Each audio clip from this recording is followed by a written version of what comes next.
2020 yang terjadi adalah Covid. Jadi kalau teman-teman waktu itu ikut webinar gua di sini, ya, ikut kelas gua, ibaratnya kalian ikut kelas gua, kalian mendapatkan keuntungan yang luar biasa, kalian dobelin uang kalian gitu.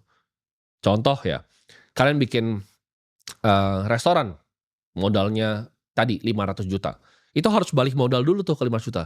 Let's say bagus banget restorannya, mungkin 3 tahun, 2 tahun bisa BEP, baru bisa dapetin profit. Sedangkan kalau kalian ikut webinar gua waktu itu di sini, ya, yang kalian dapetin apa? 500 juta itu kalian taruh nih di BNI, uangnya tuh udah double atau lebih sekarang, ya. Jadi kalian bahkan nggak usah BEP itu langsung udah kali 2 gitu. Jadi lebih mending mana, kita bikin bisnis sama teman kita bikin restoran, atau di sini gitu, opsinya kita bermain di pasar modal. Kita ikutin gayanya Benjamin Graham atau Warren Buffett. Karena terbukti, itu bikin orang-orang paling kaya di dunia. Warren Buffett itu orang paling kaya di dunia tahun 2008, ya. Kenapa sekarang Elon Musk lebih kaya? Jawabannya adalah Warren Buffett itu donasi banyak sekali kekayaannya. 30 miliar dolar tuh dia kasih ke Bill and Melinda Gates Foundation tahun 2007. Kalau uang itu dia compound dan dia keep untuk dirinya sendiri, saham Berkshire nggak pernah dikasih, hartanya 300 billion dolar lebih dalam cash. Dia masih orang paling kaya di dunia. Tapi orang paling kaya di dunia yang lain di-fur sama dia, ya. Karena dia pakai taktik ini. Ketika murah dia beli, ya. American Express waktu itu kena masalah dia beli. Coca-Cola waktu itu kena masalah dia beli, ya. Saham-saham perusahaan yang menurut dia diskon, ya udah dia beli gitu. Screening saham gitu kan. Screening perusahaannya apa yang kita cari? Balik lagi. Perusahaan tuh ada yang memang beberapa sektor, apalagi di negara-negara seperti kita itu yang lebih baik. Soalnya gue selalu bilang perbankan tuh selalu lebih baik. Kenapa? Karena ini kata-kata dari Nathan Rothschild yang selalu gue simpan. Yaitu the only business worth doing, satu-satunya bisnis yang worth it untuk dikerjakan adalah bisnisnya uang.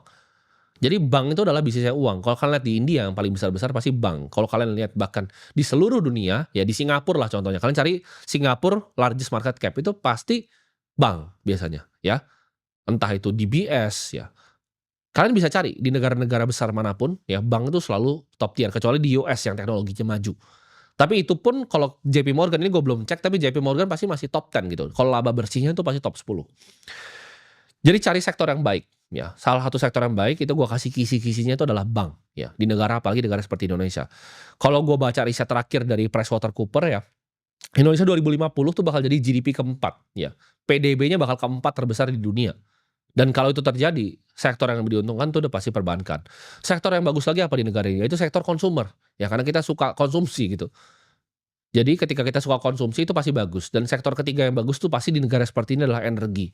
Karena ini adalah negara yang ekstraktif gitu. Yang banyak kaya di sini tuh antara dari tambang batu bara, ya kan. Kita bisa lihat dari sawit juga gitu. Grup-grup besar tuh pasti punya batu bara sendiri. Grup-grup besar tuh pasti punya sawit. Jadi kalian bisa lihat kisi-kisinya. Orang yang udah kaya top 50 di Indo tuh dari mana? Kalian cari tuh industrinya apa aja. Kalian bisa cari juga ya yang laba bersihnya besar. Nah ini favorit gua. Karena ini kepercayaan